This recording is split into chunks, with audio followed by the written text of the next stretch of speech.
Welcome. Today's Energy Central webcast entitled Getting Higher Quality Data from the Field. A few housekeeping notes we'd like to mention.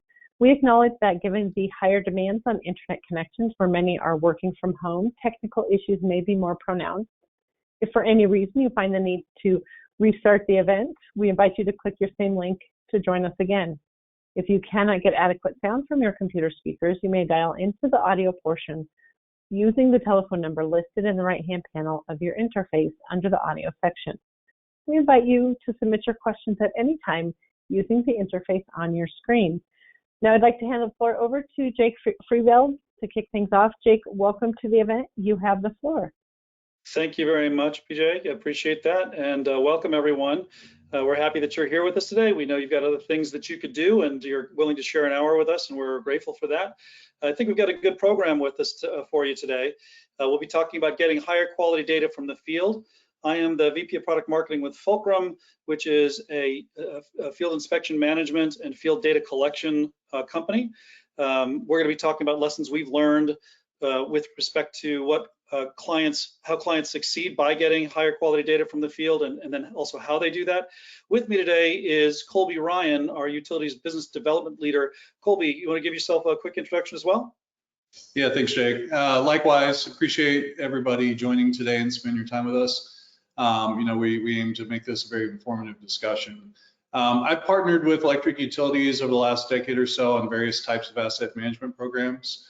And I was formerly with Exelon, where I've collaborated with their corporate innovation department on integrating drones for inspections and storm response from projects using satellite data for vegetation management, creating solutions for electric vehicles and distributed energy resources, and also artificial intelligence for enterprise analytics.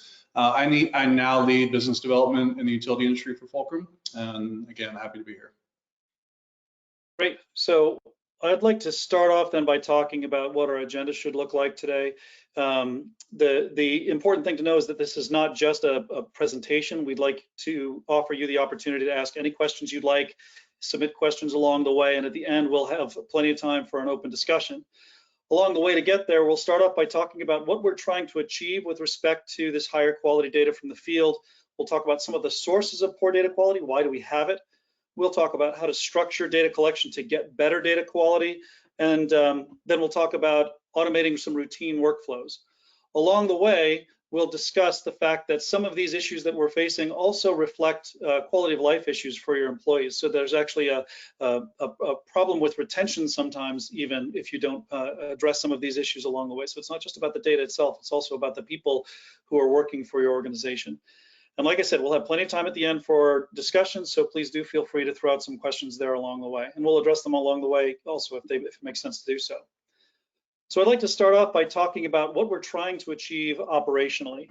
And we'll start with operationally, and then we'll move into more strategy.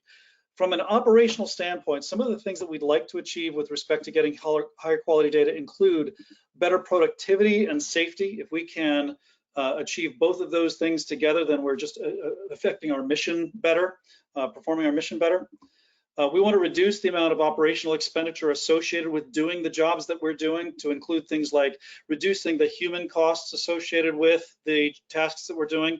Here, I'm not just talking about in the safety sense where someone could get injured and that's a human cost, but also reducing the amount of person hours it takes to execute some of the tasks that we need to execute. And one piece of that is fewer truck rolls. The fewer times we have to send people out, the more efficient we are going to be. So that's a key element here.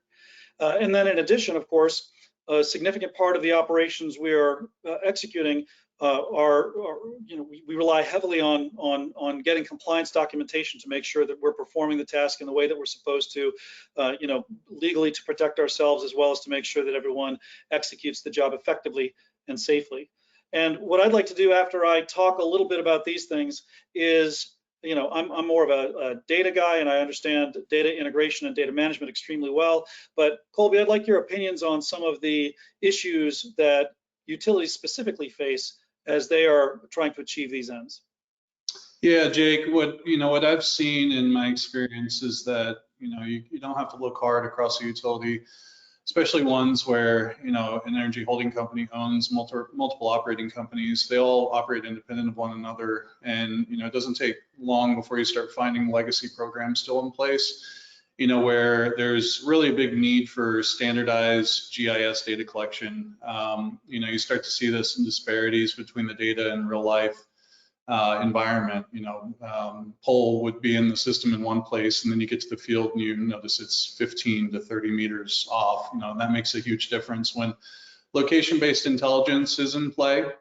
You know, so, you know, being able to standardize this data collection process, you know, for the different programs that happen on different cycles, being supported by disparate partners is really essential, you know, and to help unlock the downstream impact, you know, with that they can have on those other programs. So.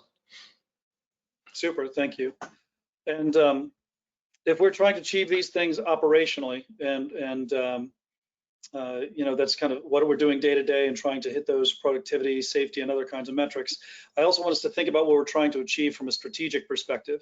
And a lot of this is mom and apple pie in many respects, right? We want to make data-driven decisions. We want to take the information that we're getting from the field and apply that information to ensure that we're being as effective as we can from a decision-making perspective. That includes getting things like leading and lagging indicators. A leading indicator, of course, means something that we see ahead of time before there's a bad result. So it's something that we can do differently or change in order to get a better result. So a leading indicator might be, for example, the you know, the amount of training that people get, or it might be the amount of hours that are scheduled for certain types of activities, because we believe that that's how long it's going to take. A lagging indicator might be something like, you know, the amount of downtime that we've had. Higher amounts of downtime is something that you can't affect after the fact. The leading indicators are things that you can do before the fact in order to ensure that you get the information, pardon me, that you get the results that you want.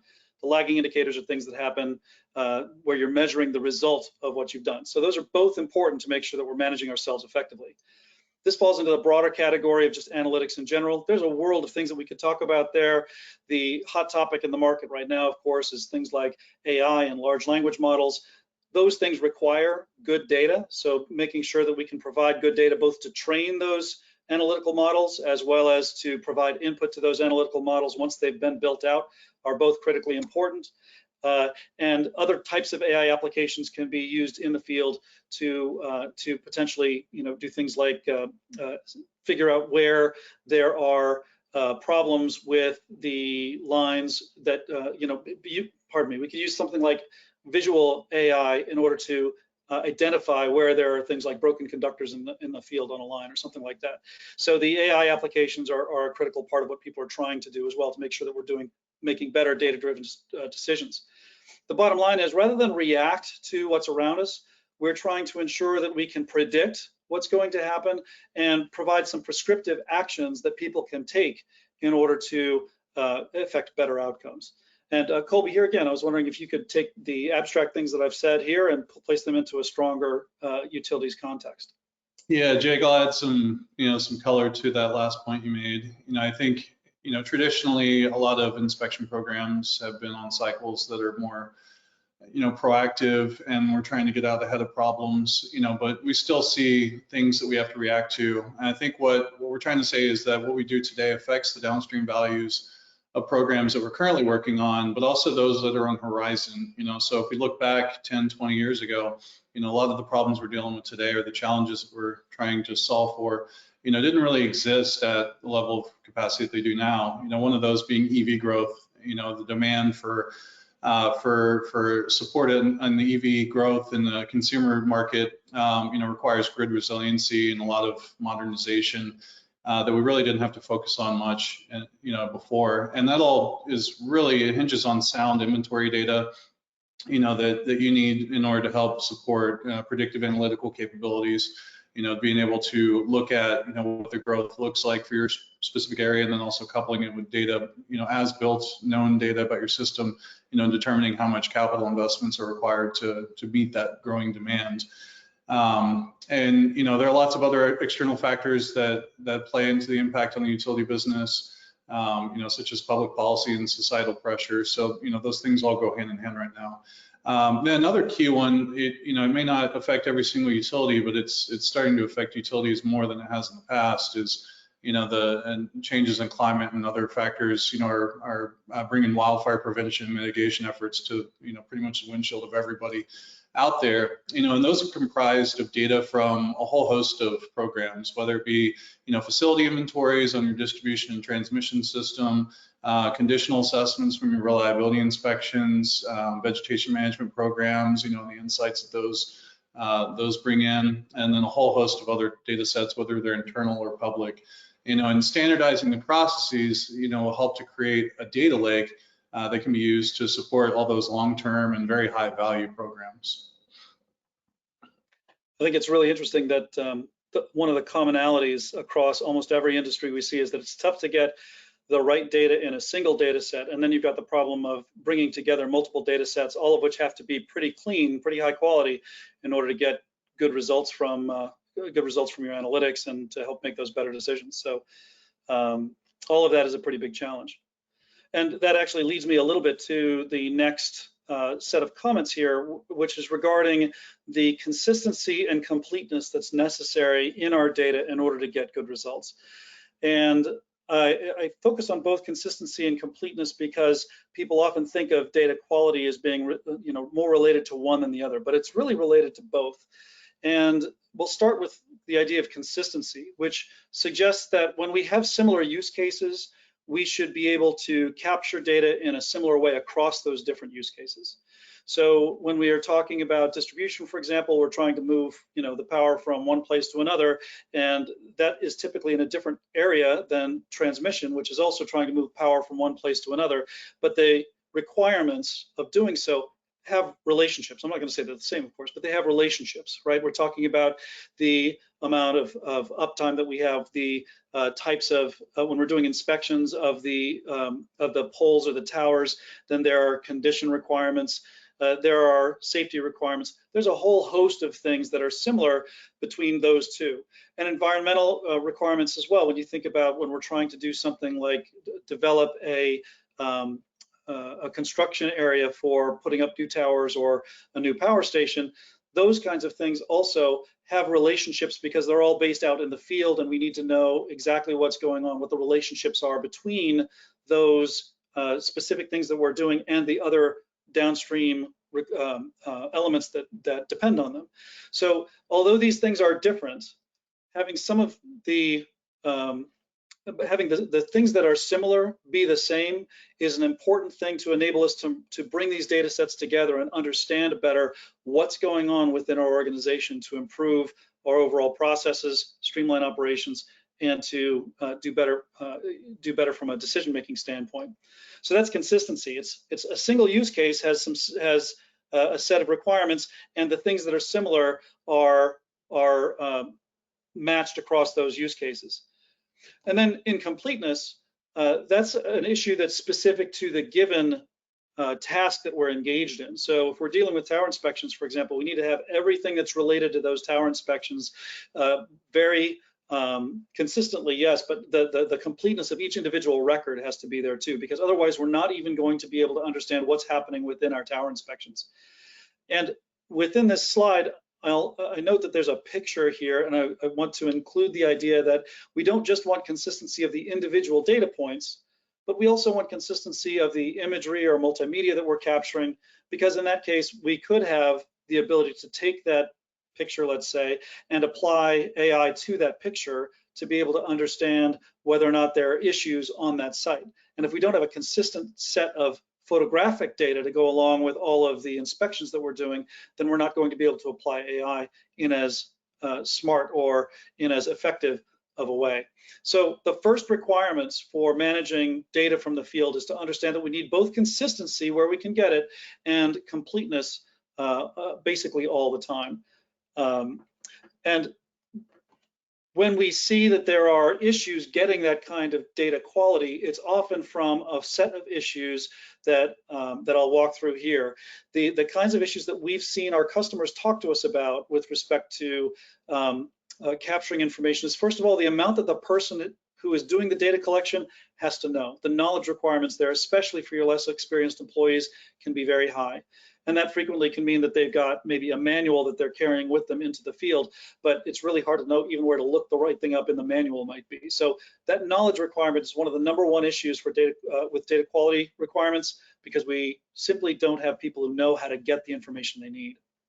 Another is the documentation requirement. The point of use information is frequently lacking. In other words, when they're carrying out that manual, they have to flip through to the right place. They don't have a checklist that says to them, here's exactly what you need to know right now while you're standing there in the field. It only tells them, here's some place that you could go look in order to hopefully find that information. But it's really kind of an ad hoc basis, and it's not right what they need to know when they need to know it.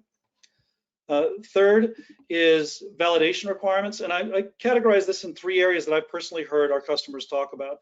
One of them is real-time supervision. You want a supervisor to not have to travel out in the field with someone, because that's too much effort for the supervisor to do. They have a lot of other people to supervise.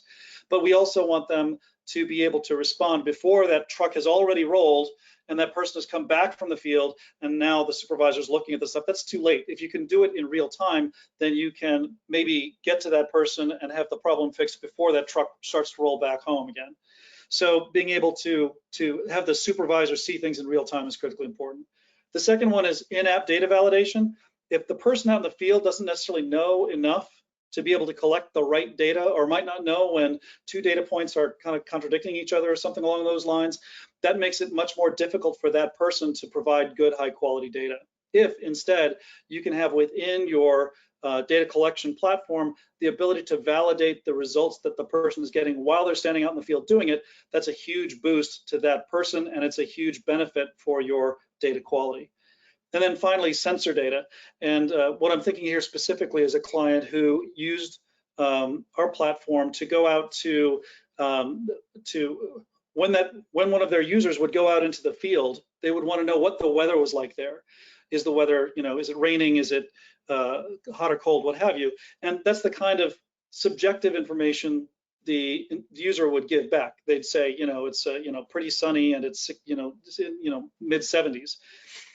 If instead they can call a sensor, either a local sensor that's embedded for this purpose, or even a sensor that that person carries with them, then they can get something that's much more precise. It's 72 degrees, the humidity is 62%, and the light is such and such, so and so. So that kind of ability to pull in sensor data to validate the data that you're getting is also really helpful. Some additional issues people have had with point of capture data quality include the typing with 2 thumbs issue. A lot of people are not yet comfortable doing that. And they say a picture's worth 1,000 words. It's really worth a lot more than that in keystrokes. The ability to capture a picture that shows exactly what's going on helps the supervisor back home see precisely what's happening. And often we find that people like to also use a video. One of the things that has been really helpful is being able to take a video and walk a path. And as the user is walking that path, we can see exactly where they were standing. You can see exactly where they were looking. And as a result of that, you can get a really strong understanding of exactly what's happening in that environment right at that minute. And that's a huge benefit to being able to do things like make sure the process is happening correctly. There's some other things that also help. Voice to text is one. In certain circumstances, I think that's good. You can set, your phone so that when you speak to it, it'll translate that your language into the text for your data entry. And we have people doing that with Fulcrum right now. What we do find is that it's still complicated by the fact that the AI that listens to you doesn't necessarily understand accents very well. So Hawaiian accents, Mexican accents, whatever, different kinds of accents are harder for people to understand, for the AI rather to understand. So sometimes you want to go beyond just voice to text and instead just capture the audio. If rather than have someone spending 5 or 10 minutes typing in comments, and you probably get, 50 words tops where you really need, a couple hundred to describe what's going on. Just have that person talk to the phone, and then you can get the audio notes back. You can actually listen to that person speaking and get the information that they were trying to give to you. You get more and better data, and you get something where it's not, mistranslated through the use of machine learning and that sort of thing. So, so there's a lot that you can do in order to improve the inefficiencies that come along normally with manual typing. Next, Colby already touched on this, but geospatial requirements are important. We talk about geographic information systems. This is both useful for the data collectors themselves. So for example, if the data collector is going out to do a pole inspection, you want to make sure that they're at the right pole, and being able to give that collector the confidence, yes, I'm standing next to the pole that I'm supposed to be inspecting, does a huge amount for their confidence, and is also able to ensure that the data that you're getting back from that pole is what it should be. But also geospatial requirements are often required as part of the collection. And that can be a hard thing or a complicated thing for a data collector to acquire. If they're using a paper map, it's terrible. If they're using their GPS on their phone, that might be okay, but what do they have to write down there? How do they have to mark the fact that they were where they're supposed to be? You know, a car hit a pole a little while ago and now it's 10 feet different from what it should be. We should probably be noticing the differences there. But it's not always easy for someone out in the field who is not a GIS specialist to be able to capture that information. So geospatial requirements are another data quality issue that we're frequently called on to fix. And then finally, one issue that we see over and over again is that if we create an error, then it frequently will get propagated downstream into other follow-on activities. Remember, some of the things that we're trying to accomplish here include streamlining of business processes, right? Those operational processes and getting better productivity. One of the ways that we'll talk about doing that includes an automation process. Well, if we feed bad data into that automation process, we're going to get bad results out of it. So when we are collecting the data, we need to reduce the amount of errors that we get. When we are, ideally, we'd like to eliminate transcription entirely. Transcription meaning somebody takes notes down on a piece of paper and then retypes that into a spreadsheet or retypes that into a system. We want to eliminate that entirely because there's a tremendous amount of error that gets generated that way. And then we want to reduce the amount of errors that are possible during transmission. How do I make sure that I'm getting the data from its point of origin to the point of use in as clean of a way as possible? Error creation and propagation is an important aspect to think about as we're thinking about how we manage data quality issues in field data collection. So that's quite a number of different kinds of issues there. What I'd like to, Colby, I don't know if you have any thoughts on that. Did you want to interject there anything? Yeah, just say, you know, back to Jake's note about, you know, the consistency and the completeness really it's a common denominator with all these point of capture data quality issues. You know, it really boils down to that. And I think what I would say is the completeness of data across all these individual programs is really the foundation for being able to maximize the ROI downstream that impacts your entire business. You know, and so reducing your operations and maintenance expenses, O&M, and then, you know, being able to make strategic capital investments are key goals for every utility year over year. And, you know, your ability to achieve those goals is really dependent on process solutions and data analytics and getting buy-in and participation across the organization. Consistent and complete data are just key requirements, you know, that I believe many utilities still have a gap today, you know, in one department or the other. So. Super. So with that, let's talk about how we manage some of these data collection processes. And I like to think about the data collection process as having two key components that have to be balanced. One of them is the rigor that's necessary to get the data that you need at the quality level you need it. That means we need consistent core processes. If we have a specific way that we're going to do pole inspections, for example, then we are going to want that consistent process across all of the different pole inspection projects we may have. Now, if you are a provider of inspections to utilities, then you may have different requirements coming in from those utilities. You may have to have some things that are different for each one. We'll talk about that in a second, but the core should be the same to the greatest extent possible. We want to do things like standardized pick lists. You know, you've got a certain set of transformers that you use. You want those pick lists to be consistent across all of the different places where that set of transformers makes sense. You want consistent hierarchies. Just pulling examples from what I've seen our clients do, the ability to say this is indoor lighting versus outdoor lighting, and then based on the indoor lighting or outdoor lighting, I've got various brands of lighting that I might use, and then within those brands of lighting that I might use, I've got the set of wattages within each of those brands. Having that consistent set of hierarchies that can be reused across all of your data collection processes helps you have a much more rigorous environment for people to be able to use and get the best kind of information possible.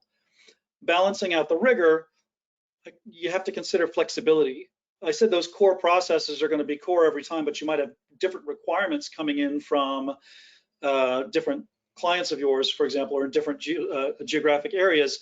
You might want to be able to copy that information and adapt it. So you very quickly are able to take a process, a data collection process, copy that over for the new clients, and then change based on what their requirements are.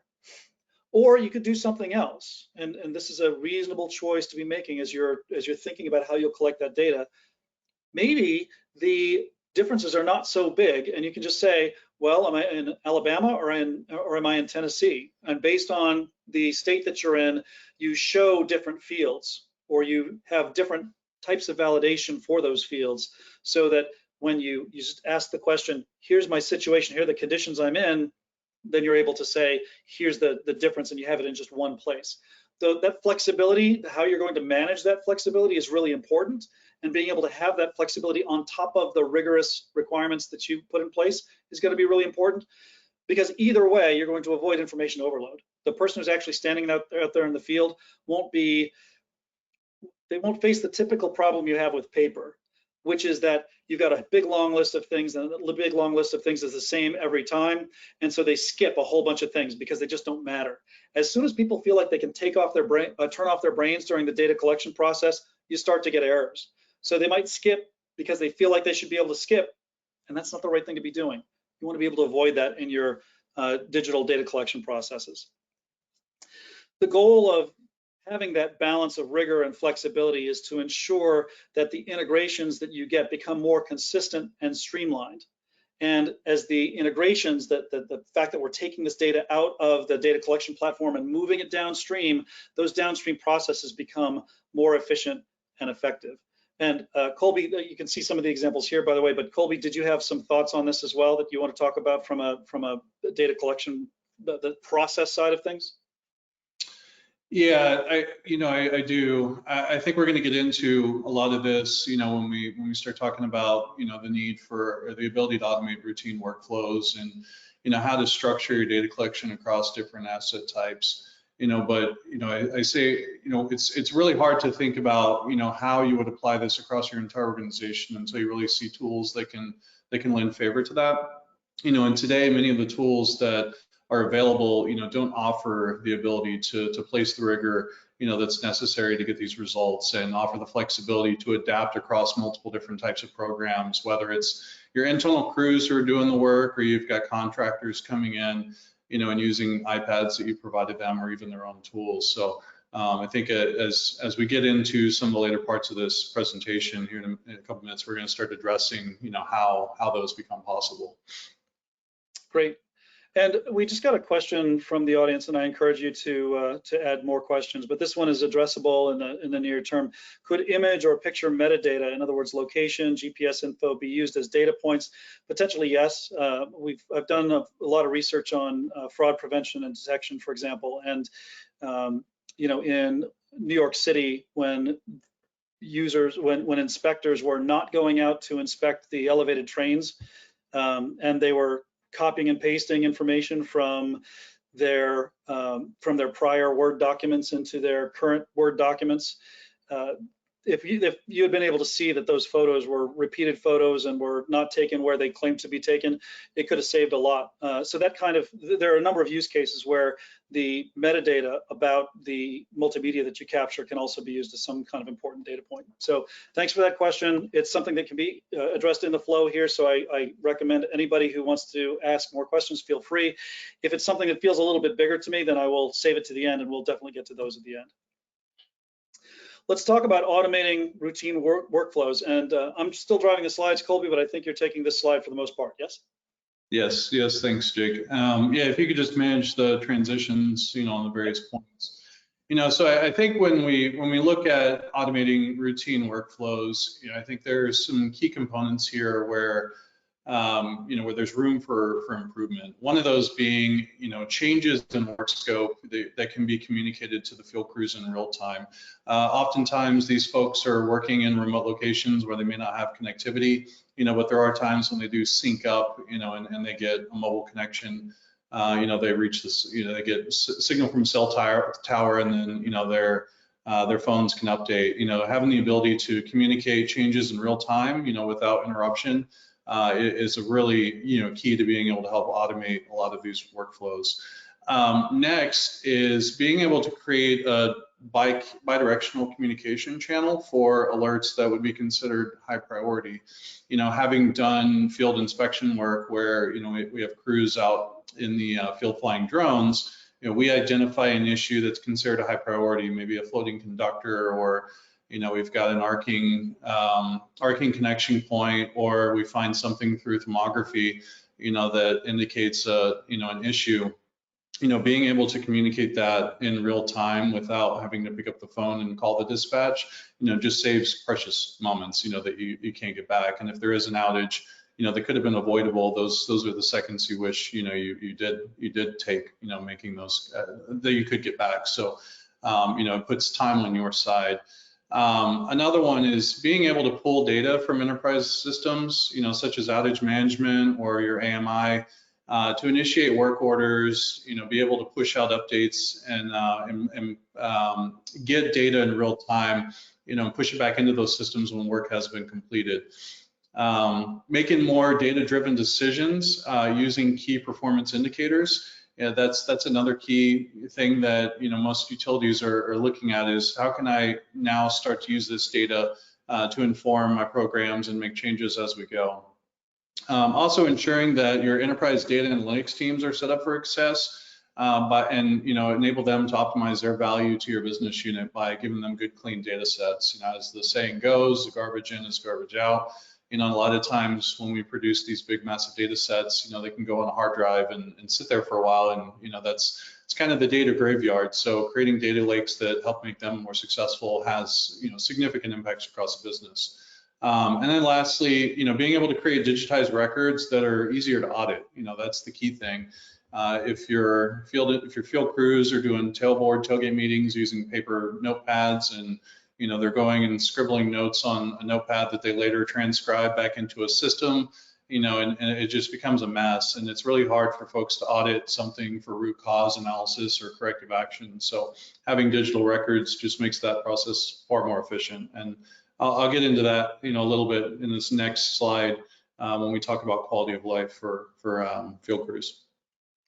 I think one of the interesting things, Colby, about all of this is that we want to automate that as much as possible. Right, I'm going to pop back actually. These are all things that we think about as distinct processes that we need to manage, but as much as possible, we should be making the effort to automate these so they happen faster, more efficiently, and again, reducing the human interaction with the data as it gets transmitted, which means you're less likely to have errors. The more that the computer can spit it out from one place to the next without making a human get involved in that process, the more likely it is it's going to be passing good data along. So it's not just all of these things are important, it's also the fact that we're automating all of these things becomes really important. Let's talk a little bit about quality of life. One of the really interesting things that I've seen over the past 4 years or so is the number of people who talk to us. I actually had the wife of a field worker come up to me one time at a trade show and say, "You've got to help my husband because he comes home at night and he's got all this additional work to do. He doesn't have time to see his kids." And I was like, wait a minute, you're telling me that the fact that he's dealing with an antiquated process means that he's miserable? And she was actually trying to get him a different job. So that really drove home to me the importance of the effects of the collection process on the quality of life for the people who are out there in the field doing data collection or doing work that involves data collection. And I think that we can avoid some of the retention issues based on, again, these are based on conversations I've had with some clients of ours. You can avoid their retention issues somewhat if you can avoid some of these three things, right? The documentation and process management, the fact that they've got to bring this work home, and then the rework and corrective actions. So Colby, I know that you've got some thoughts on this too. Do you want to just describe a little bit about what you're thinking here too? Yeah, Jake, if I go back several years when drones were really becoming mainstream and we were working at Exelon to integrate them into, inspection programs en masse, there were times when we would be out in the field waiting for the technology to catch up with our ideas, and we were always 10 steps ahead. We would go out and collect a bunch of images of poles, and then later we would come back and look at a spreadsheet of the GPS location and then try to correlate it back to the asset that they belong to. And sometimes it's multiple pictures, you could have 10, and be able to correlate that back to the appropriate asset was really key. Otherwise, it's just a picture floating in space. Couldn't make use of it. Big quality of life issues, lots of hours spent in a hotel room. But what I'm going to do here is kind of talk about something that maybe everyone can, relate to, from a utility side perspective. If we look at most utilities today, we'll still have legacy processes that are in place. They really have been untouched for years. These tend to be more traditional programs that have been around for a long time, and we might refine them with process improvements over time, but, we really don't restructure, how they're performed. They typically start with a pre-job safety brief, whether it's a tailboard or a tailgate meeting, whatever lingo you use, where a team leader is reading a Word document from their phone, and it's something that maybe is passed down through the organization for that week. It's a specific safety message. Maybe it's things specific to the job itself. Once that's concluded, the team usually heads out to collect data on the facilities that they're reporting on, within that work scope. It could consist of tabular data that they record either on a paper form, on a tablet, or even in a spreadsheet. Could also include images captured as necessary, and then critical findings, if they're identified in the field, those get reported back. Other things are usually remotely assessed and reported on later, depending on level of priority. And then, when the team's all done, they turn over all the records at the end of each shift or each workday. Then next from there, the team leader would typically aggregate and send all the data to the project manager, where they then organize all this raw data and try to put it into a usable format and make it actionable, through their own analysis. But here's where we start to see where issues might exist. The project manager notices a trend in the data, maybe suggesting that a pole was skipped. And then after further evaluation, they can show it wasn't really isolated to one pole. It skewed the whole data set. So they come back to the field team. They let them know that there's been an issue and they're going to have to do rework. They're thinking in their minds, well, this is due to inaccurate GIS records because that pole wasn't where you said it was supposed to be. But they have to go back and do the work and recollect, all the data anyways. But this time, you're requiring them to follow, the written procedures step by step. So it slows down their process. They want to get home, and all the while they're collecting data on the same polls that they've done, plus reconciling, all the issues that were present after the first inspection. And then they're told they can't leave until their work has been QC'd, and then this process just repeats, every time this type of error occurs. Oftentimes, corrective actions don't produce changes that lead to, they don't produce insights that lead to big changes in the program. They just lead to more of improving the process itself.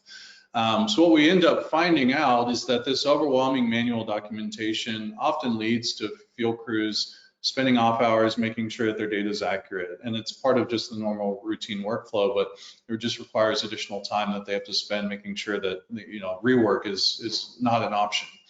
Inevitably, those people end up leaving, and then they move on to other assignments, and then this whole cycle repeats itself in new crews. We see that time and time again. So, just this one area, one example is a key indicator that quality of life could avoid significant operational deficiencies, and then it's pretty easy to automate a lot of these things to make it more efficient, to improve the quality of life so that we can retain these workers, and not have to deal with, the HR headache of bringing new people in and dealing with this on a recurrent basis.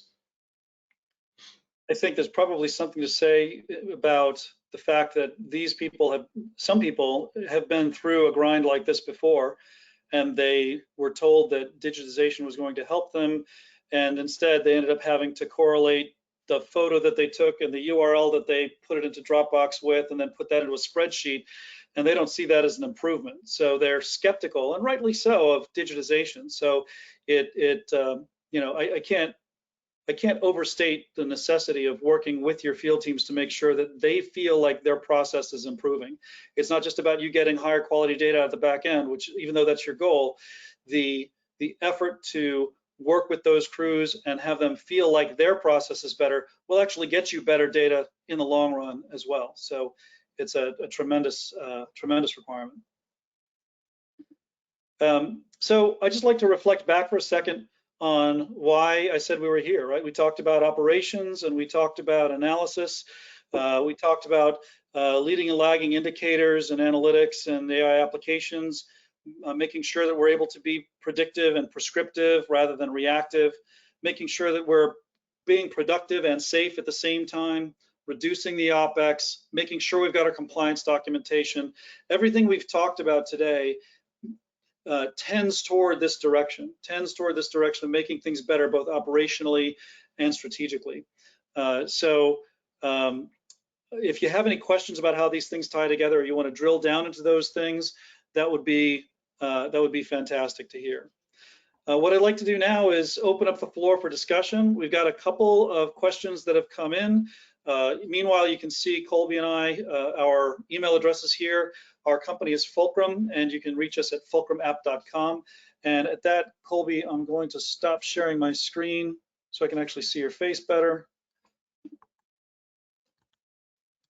So we should be just us now, right? No slideshow. And what I'd like to do is start to talk about a couple of questions. Hang on, let me get there.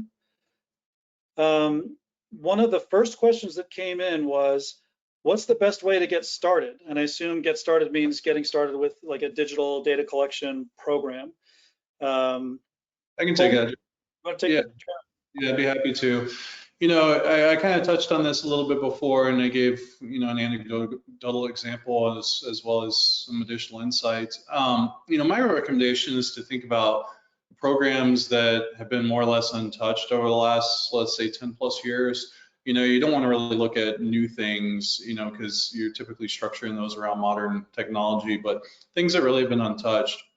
I would look for the legacy processes where they're still utilizing manual data collection, you know, and then think about how digital data collection and applying various forms of technology, like Jake mentioned, text dictation, conditional drop-down list, the ability to use logic, you know, in the form capture, and then also embedded image capture, which, you know, it seems like it would be self-explanatory and common, but it's often not.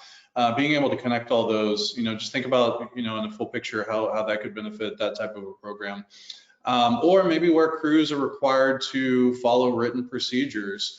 You know, when you think about this, instead of written procedures, you know, those could be coded into step-by-step processes that crews are really forced to comply with without even knowing it. And then changes, you know, could be reflected in real time without any interruption to their normal workflow.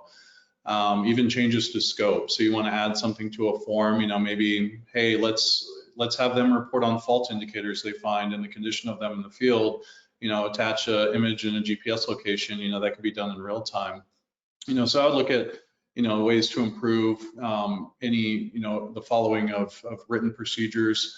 Also, I'd look at if crews are routinely communicating with other stakeholders via email or phone call, maybe it's dispatch or the program manager, how can you automate that communication workflow and maybe do it based on logic that's built in the process? So if blank condition is present, then do blank. You know, you could fill in the blank with whatever matches your criteria, you know, and then automate that, you know, so that it just kicks off the workflow anytime that's present.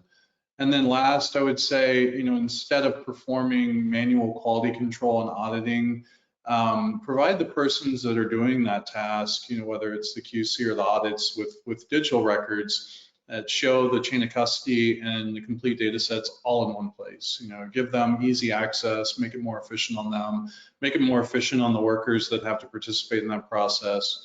and it'll just make everybody's day easier. And then the insights that you derive from that on the back end, it's easier to make them actionable, such as corrective actions and other things you might implement for process improvement. And all those things that I said really just comprise a typical inspection program across all your different asset types. So I would maybe consider those points. I'm going to add something to that is more, institutional or political, if you will, rather than anything else.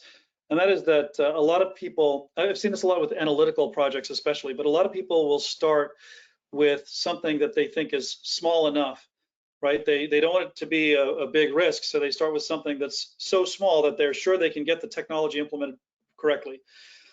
And I understand that mentality, it makes sense. But the danger there, and I've seen this happen more than once, is that what you do doesn't really matter to anybody, right? It's a small enough thing that it doesn't have enough of an impact.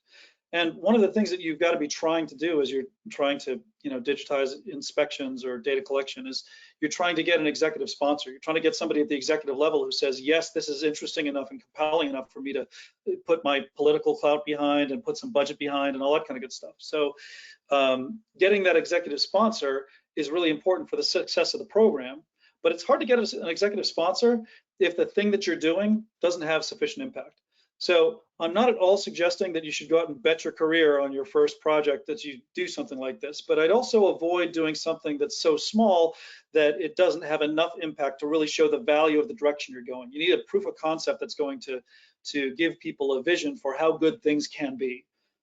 And I might look specifically for those areas. I might look at places where there's currently a lack of good data. You just happen to know that they've been suffering along without good data for a little while and for a long time maybe, and it's not helpful, or where they are having problems with a certain amount of turnover. They just see those issues that we talked about with respect to retention.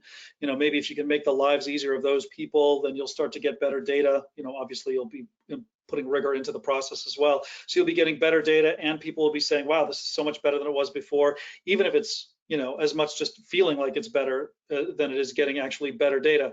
That mood, that sense that you've done something and really accomplished something really makes a difference as far as being able to sell it further within the organization. So yeah, everything you said, Colby, is true. I just add in the bit about not starting too small as well as not starting too big. We do have a question here. Can you give some sample data collected by sensors put on insulator strings, tower and conductor, et cetera, of a transmission line? Can we give some sample data collected by, do you mean, I'm not, if the person who's asking this can come back and are you looking for getting sample data sets? Or are you trying to get examples of how that would be used? Or maybe we should start there. How would that be used? Colby, you want to address that? We can touch on this a little bit. So, maybe it's fault indicators, or it could be your SCADA system, anything that's installed on the, on the lines itself, on the circuit or feeder, that relay information back in real time that helps inform other systems. Those types of data inputs, produce an action. And that action, could be a work order to go troubleshoot. Maybe it's an action to get a drone and fly infrared, or send out a crew with ultrasonic, and test for noise. So there's a number of different things, that could trigger a workflow into doing. And certainly what we're trying to say here is that you could integrate, the inputs from those types of sensors and that data to be able to to trigger the workflows that we're discussing now. So it's whatever exists kind of at that home base, your ERP systems, and what happens downstream from there is really, we're kind of in the middle on that line there. I hope that makes sense. And if that doesn't make sense, then please feel free to send a question back in, a clarifying question back in. We have a couple of just pure technical questions about Fulcrum that I can just kind of burn through fairly quickly. How do you transfer to the data store when there's poor or no cell reception? We have we capture all of the information on the mobile device and synchronize as soon as we do have cell reception. So there's no need to you don't lose any data if there's no cell reception. I have a colleague who talked about using Fulcrum down in the hollers of Kentucky, and there was no reception there. It was not a problem. What kind of webhooks or ODBCs have you integrated with? For those of you who don't know, those are integration methods. Really, we focus on webhooks primarily. We have several of them, several types that are that you can push data directly to other downstream systems with as part of a workflow. You can do that right in Fulcrum. We also have APIs that you can use in order to access Fulcrum data from other systems, or to manage Fulcrum, like you to do updates to the data, to actually change what's going on inside Fulcrum, to create new apps. We've got one customer who built a data collection in a box sequence where he goes out to clients, captures some information, and he's built some software that builds stuff for him in Fulcrum. So it's really sophisticated APIs to make sure that happens. What data models have you implemented in the past, and do you provide extensive model documentation? We are not an AI company per se. So for example, we do have AI based technology in Fulcrum to do things like text recognition within images, right? So it's I won't say that's something that's part of workflows right now, but it does enable you to capture some of the information that's in a like on a manhole cover or something of that sort. Something that's really built in tightly and is easy to use, just flick of a switch, is face blur or facial, there's a term for it and I'm blanking on it, but I always think of it as face blur because that's exactly what it is. You take a picture, you're concerned about the privacy of the people who might be in that picture. So by turning on this feature, when you take a picture, AI will detect a face in the picture and blur it out before it ever leaves your device. We did that to comply with some privacy laws in the UK, pardon me, in the EU for a client of ours. So, but the more important thing for me with respect to AI is that you are going to have requirements within your organization for using AI. You're going to have your projects, and you want to make sure that you are able to incorporate them into Fulcrum. So you have, recognition, image processing that enables you to recognize when there's a problem with an insulator on a line. You want to be able to use that to process Fulcrum images. It's very easy. I won't say trivial because I'm not a programmer and nothing's hard to the guy who doesn't have to do it, but it's easy to take the image that you get within Fulcrum, run your algorithms against it, and apply the results either to Fulcrum, back to the image, or to the or to provide additional data within that that record that you're trying to collect. What analytical software do we use? We have some analytical capability ourselves, but most often when we're talking at a utility level, frequently they're using some kind of software. So we've integrated with Power BI from Microsoft, Tableau, some other things as well. That's something that's worth looking at directly. You want to do sorts, filters, that sort of things, and you can do that directly within Fulcrum, but very often we're exporting that out to other pieces as well. And then what are the biggest hurdles and solutions that you have faced in the past in regards to usage or change in the process? I have some thoughts on that, Colby, but I've been talking for a long time already. If you wanted to take, if you wanted to give that a thought, I'd be happy to have you address that as well. You want me to repeat the question? Yeah, well, I mean, I think a lot of the answers you just gave would really, the ability to solve for those variables, is really what gets you over those hurdles. They were kind of named already in the Q&A on those previous questions that we've discussed. But I would say too, the ability to really do this in GIS has been the biggest hurdle that utilities have been able to clear by using Fulcrum software. From what I've seen, even before joining the team, I was very much aware of Fulcrum's strength and capabilities, in this regard. And what you find is that there are a lot of different inspection companies out there that produce different types of data sets, but they're not really integrating with GIS in a way that is useful and actionable for utility downstream. And that creates some additional workflows that you have to work through. So being a platform solution, that really helps tie a lot of these initiatives together and putting the power in the hands of people who are not developers, to build these workflows and applications to make this possible has really been the key to the solution that I think that we've provided to others, and that they benefit from.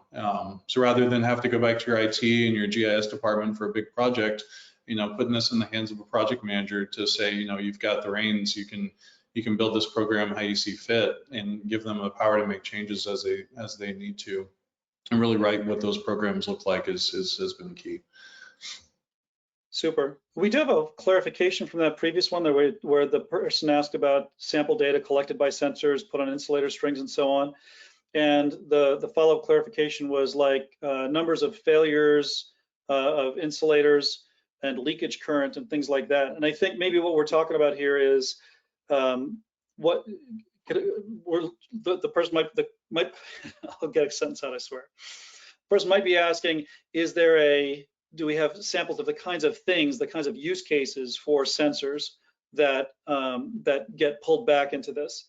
And maybe this is an example that kind of gives you a flavor of what I'm talking about, and hopefully it makes sense to you. I was at T&D World a couple of weeks ago, and one of the people came up to me and said that they were using sensors to detect line faults. And the question was, how would Fulcrum fit into that kind of an environment where I've got a sensor over here that's supposed to detect the fault. Once the fault gets detected, what then? What's the role? And we kind of back of the envelope talked about an architecture where the person who, when the detection of the fault comes in, two things are possible. One is that the fault actually happened and somebody has to go out there and take care of it, or that the fault sensor is incorrect for some reason, it's malfunctioning for some reason. So there needs to be the sensor data coming in, and then that information needs to be fed into Fulcrum so that somebody, boots on the ground, can go out and take a look at that specific spot, do the SOP to make sure that the sensor is working correctly, and then if it is working correctly, do the correct activities to make sure that the fault is taken care of. So there's Fulcrum doesn't replace sensors. Sensors don't replace what Fulcrum does. These are two different kinds of things that tend to work hand in glove. I hope that explanation made a certain amount of sense. Yeah, I think what I would do for that as Jake is, Fulcrum would be a consumer of that data, and whatever other systems are benefiting from that data. Likewise, we would consume that data, and then we would produce some type of actionable workflow from that. So if a certain condition exists, then do that, and you could modify that as needed depending on whatever the case may be. We have another question. We have difficulty enforcing standardized data collection with our external crews. We have not required the use of our devices or systems by all the crews, mind you. Any best practices to share there?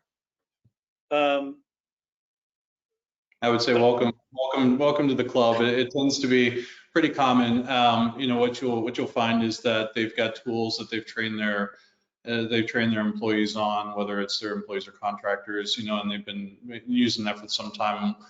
And the work scope and the tools change from one utility to another, so it's really hard to create an environment where they can adapt, between your tools and another utility's tools. It really just makes working with different partners more challenging.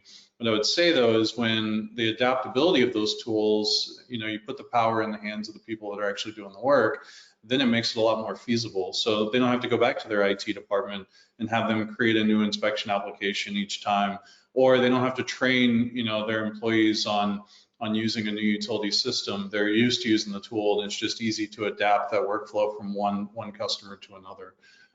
So I hope that answers the question. It's definitely another one of those big hurdles, to jump that we have to jump through. But a lot of our customers are actually in the utility partner ecosystem. So we have a number of pole inspection companies who utilize Fulcrum, and when they go from utility A to utility B, they can just slightly modify the application to meet that work scope and whatever changes might incur. You go from Pennsylvania to Maryland, Maryland has contact voltage requirements. You could easily code that in without making significant changes. So it is there. I think what you have to do is present them with a tool it's user-friendly enough to make it seem realistic is the key. I'm going to add to that Fulcrum is software, not hardware. So if you're not requiring them to use your devices, but they do have devices that they can use, then they could use Fulcrum on an iOS or an Android device if they're choosing, even if it's their personal phone, and be able to collect data that way. It's the information is going to be tied to that login, not to the physical device that they use in that case. So I wonder if that helps or not.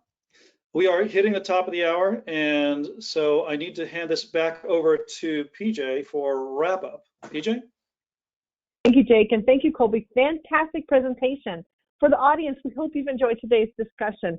As you log off, please take a moment to complete our survey and give us your feedback so we can continue to provide you with quality content. Thank you all, and this does conclude today's presentation.